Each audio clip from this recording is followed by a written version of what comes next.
Assalamualaikum warahmatullahi wabarakatuh. Kembali lagi ke channel saya Entok Medan Channel. Halo, apa kabar sahabat peternak entok seluruh Indonesia? Apa kabar semuanya? Agar channel ini semakin maju dan berkembang, jangan lupa di like, komen, dan subscribe video ini. Oke, kawan-kawan sekalian, tidak berlama-lama, langsung saja masuk ke pembahasan saya, yaitu cara meningkatkan atau cara mempercepat pertumbuhan anakan entok dari usia 1 bulan sampai dengan di usia 6 bulan. Jadi pada usia 1 bulan sampai dengan 6 bulan itu biasanya saya hanya membesarkan calon-calon indukan untuk mengganti indukan-indukan yang sudah lumayan tua atau produktivitas dalam bertelurnya juga sudah mulai menurun. Tidak banyak yang saya besarkan, hanya saya sortir beberapa ekor saja dari usia 1 bulan itu sudah mulai saya sortir. Karena pada usia 1 bulan entoknya itu sudah masuk masa untuk di pembesaran ataupun bisa langsung dijual. Nah, tidak terlalu banyak ya kawan-kawan sekalian, setiap bulan hanya saya sortir berkisaran 20 ekor saja untuk betina dan 10 ekor untuk pejantan. Jadi untuk mempercepat pertumbuhannya, saya biasanya memelihara entok ini dengan sistem umbaran. Jadi diberikan pakan di pagi hari sebelum beraktivitas dan di sore hari pada menjelang malam atau berkisaran jam 6 sore sampai dengan jam 5 sore. Nah, yang selanjutnya ialah dalam beternak entok, kalau untuk merangsang pertumbuhan atau mempercepat pertumbuhan ialah kita tidak boleh terlambat dalam pemberian pakan. Karena entok tadi juga seperti manusia ya kawan-kawan sekalian, seperti kita kalau makan pagi jam 8 pagi ya makan terus jam 8 pagi. Kalau sudah lewat jam 10 pagi atau jam 11 pasti kita akan kelaparan. Jadi begitu pula dengan entok.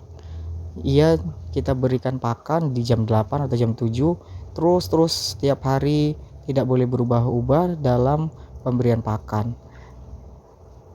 Tujuannya agar entok tidak merasakan kelaparan sehingga bobot badannya dapat menurun.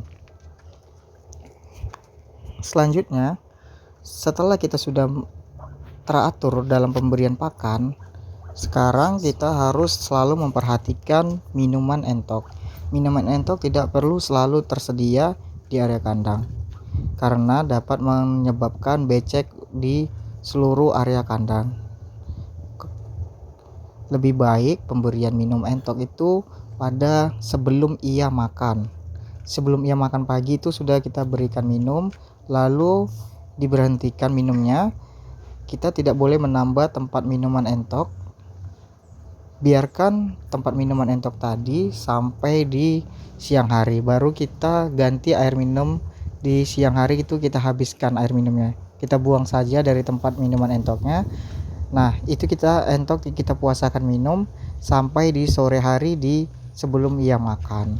Tujuannya agar area kandang kita tidak terlalu becek sehingga dapat menyebabkan pertumbuhan bakteri dari kotoran entok itu semakin meningkat, apalagi pada masa musim hujan ya kawan-kawan sekalian. Nah, tempat kandang yang kering juga sangat mempengaruhi pertumbuhan entok. Bisa kawan-kawan sekalian saksikan kalau ada kandang yang becek, biasanya entoknya lesu, tidak mau makan dan bulunya basah. Entoknya juga kurang segar dalam beraktivitas, entoknya kurang lincah dalam bergerak.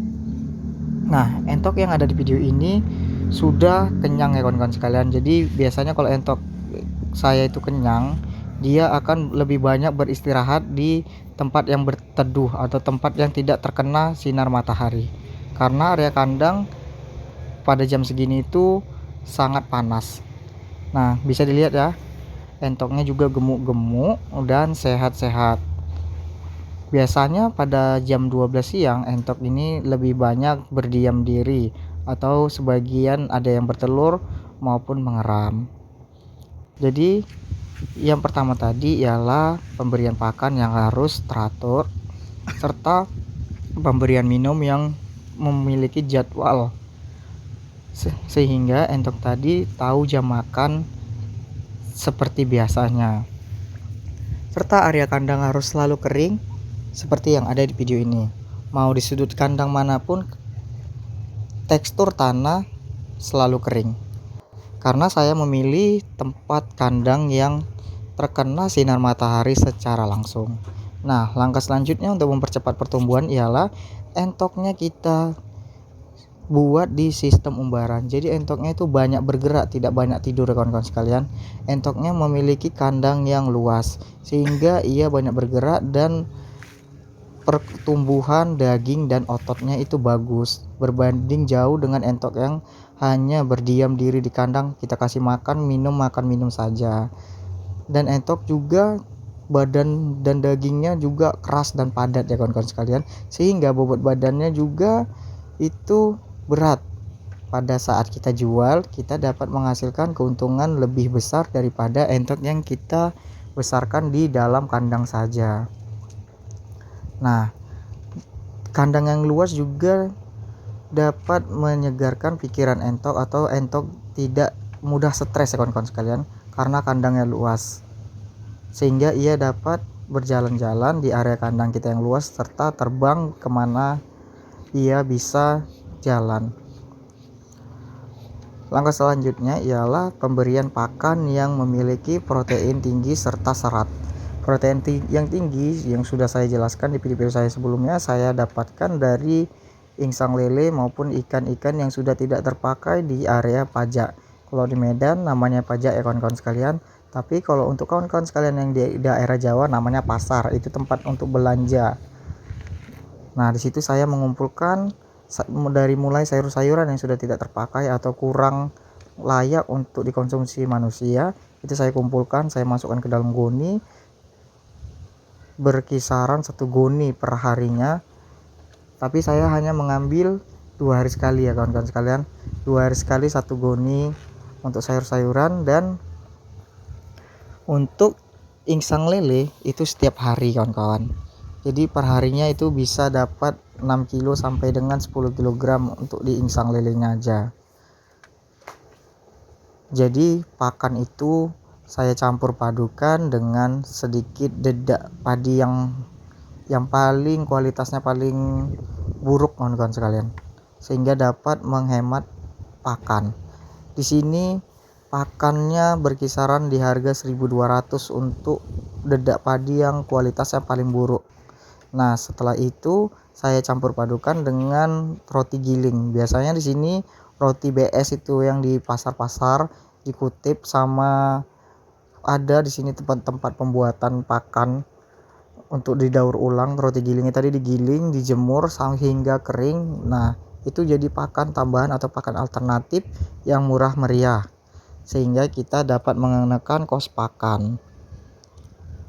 Setelahnya, untuk menjaga kesehatan entok, pada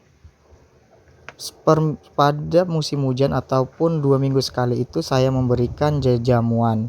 Jadi kita berikan jamu langsung saja dipakan ataupun bisa kita campurkan di tempat minumannya. Tapi saya lebih sering langsung saja mencampur di makanan entoknya.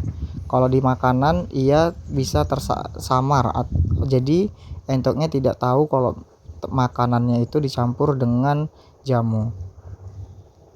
Itu sangat-sangat membantu ya kawan-kawan sekalian pada musim hujan. Itu sangat-sangat saya andalkan, karena pada musim hujan bobot badan ataupun imun tubuh pada entok itu sangat-sangat menurun karena kedinginan yang diakibatkan dari hujan yang terus menerus dari pagi sampai dengan malam hari. Itu biasanya bisa sampai 3 hari ya kawan-kawan sekalian. Dari pagi sampai sore sampai malam lagi itu hujan terus, kondisi kandang juga basah, sehingga kita harus menjaga entok-entok kita dengan sangat-sangat ekstra.